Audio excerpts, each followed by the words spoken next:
Hey everybody, Joel Nelson here with Outdoor News to share with you a tip on getting going with box calls. Now, so many people think of box calling as a beginner's call or something that's maybe just for rookies or amateurs, and it couldn't be further from the truth.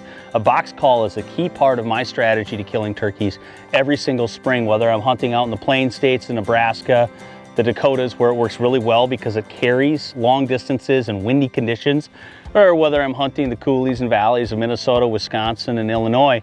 It's a great call just about anywhere throughout the US I've traveled to kill turkeys.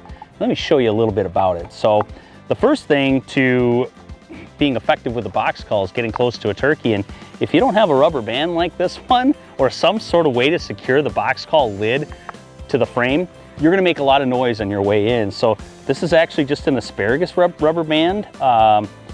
They're pretty good rubber bands overall, and they're in the springtime of the year. And the first thing I do is, after I secure my call and I'm ready to use it, I actually take it off and just put it around my wrist. That way, when I'm ready to be done with calling, I can put it back off of my wrist, right back onto the box call, get moving and not make any noise. From there, you need to make sure that your box call lid and your surface is well prepared.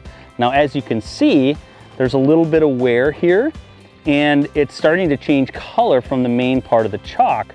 So I need to make sure that I chalk up my box call.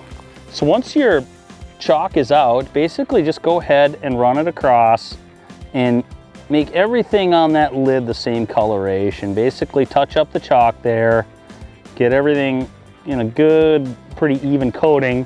And I like to hit the edge, the top, and the inside with a line of chalk as well. So basically, these two connecting surfaces need to be well chalked before you can really make a good set of calls with it.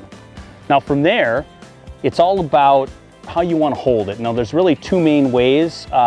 This is a one-sided box call. You see there's an edge to the lid here. There's two-sided box calls, which basically have a side that looks just like this one and that one. This one-sided box call is a little bit easier to play, especially for a beginner, but you can hold it depending on what hand you are. Hold the base and then run the striker paddle across the top. Or you can hold it with the whole thing facing you, and instead of pushing the paddle, pulling it towards you. Now I prefer holding it upright, just like I was, and pushing away from my body to make the sound. I feel like I can do a better job that way.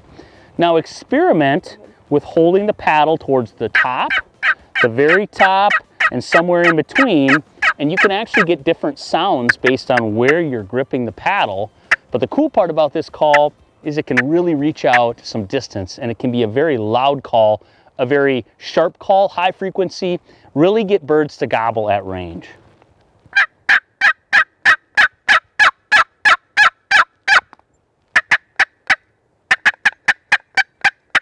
When it comes to box calls and making good sounds, maybe the first thing you have to do is secure it with a rubber band.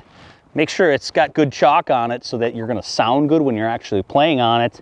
And then go ahead and experiment with the different grips to make sure that however you choose to do it, you're most comfortable and can get the best turkey sounds out of that box call.